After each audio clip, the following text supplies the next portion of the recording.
was unwell. She was constantly tired and not developing as her mother expected. NHS doctors said she was fine, but when Mrs. Kidson took her to Belgium for treatment, she landed herself in a whole lot of trouble. Her daughter was taken into care and she was arrested on suspicion of poisoning her. The case was eventually thrown out, but 2 years later, mother and daughter are still separated. She's now given her first television interview to our correspondent, Kieran Jenkins. This is my daughter's bedroom. It's left exactly as it was when she was taken on the 5th of March 2013.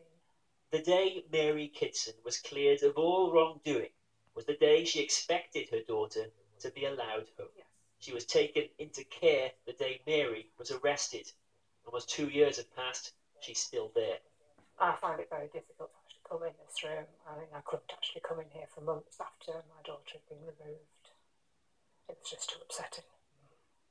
So, one minute she was here, the next minute she was told that all of this was wrong. She was a typical enough teenager, except in one respect. Her mum was accused of effectively poisoning her with medicine she didn't need. Legally, we can't identify her. What we can say is that this family's lives unravelled when Mary and the NHS fell out. What was it that meant that you and the NHS started not to see eye to eye? Well, she wasn't going into puberty. Her development wasn't normal, and she was very, very tired. She couldn't get up in the mornings. She had no energy. All I got back was everything's fine. When clearly my daughter wasn't fine, she was still experiencing all these symptoms, and that's when I started to look outside the NHS. She looked to Belgium and to this man. It is probably growth hormone that has the most potent preserving effects. Dr. Thierry Hertog, a self-described super expert in his field. He diagnosed Mary's daughter with chronic fatigue. He said she had a hormone deficiency and prescribed hormone treatment. It was this that led to Mary being arrested and charged. She was accused of inventing her daughter's illness, accused of needlessly giving her drugs which could have harmed or killed her.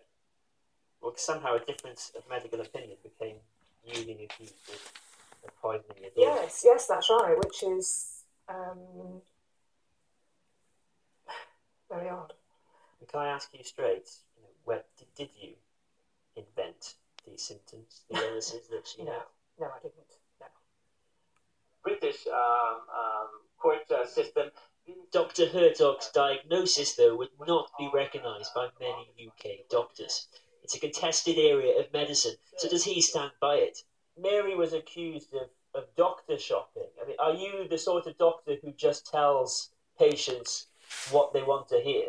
Absolutely, I'm not a doctor who prescribes what a patient wants me to prescribe. But any treatment, if you drink, for instance, 100 liters of water a day, in a few days you might even die from it. So anything. Here, none of these treatments could ever kill the patient. But of course, it's always good just to get the right dose, otherwise there would be side effects. How surprised were you when this became the subject of a criminal trial? Yes, this was for me a fantastic surprise. I would say it's impossible that such thing could happen in any other country, I think, than in England. Just ask Asher King's family. They crossed the NHS too. He was eventually treated in the Czech Republic, but not before a Europe-wide warrant was issued for his parents' arrest. She writes to me to tell me what she's been doing, but she also writes to say how much she loves me. After Mary's arrest, she spent 6 months in jail for breaching bail conditions by staying in touch with her daughter. When a trial finally came, the judge threw out the case against her. That was more than 3 months ago. The daughter, now 16, remains in care. How do you feel that she is not here? Broken-hearted doesn't describe it. Because it's worse than that. Yeah. For now, the time Mary and her daughter can spend together is still severely restricted. Herefordshire Council told us decisions on placing children in care and ending a period of care were taken not by the council, but by the family court. Mary's application is already in the court's in-tray. She wants her daughter removed from care. Dear Mum, I am missing you deeply and love you lots. In the meantime, they keep in touch any way they can. What do you feel looking at these? Heartbroken. Says, Mum, you are the best. Mum is the best mum in the world. Mum didn't do anything wrong. I love my mum. Kieran Jenkins, Channel 4 News, Ledbury. And Kieran joins me now. Kieran, what has the NHS reaction been to this? Well, this is a woman who effectively believes that she's been punished for disagreeing with NHS doctors. So clearly there were questions that we had for the NHS. The Wye Valley NHS Trust, her local NHS trust in Herefordshire, wouldn't come and explain their position, wouldn't give us any form of comment, really. If you were watching that story and thought there's more to it than that, well, then you'd be absolutely right. I mean, there are parts of that story that we simply couldn't tell you, and that is one of the limitations of the family court system. There are severe restrictions on what journalists can report about what goes on in the family court, and people have long been asking for the family courts to be far more open. And they say that decisions in cases like this one and many other cases like it aren't getting the required scrutiny. We don't hear about enough stories like this, and when we do, as in this case, we don't get the full picture. Kieran Jenkins, thanks very much.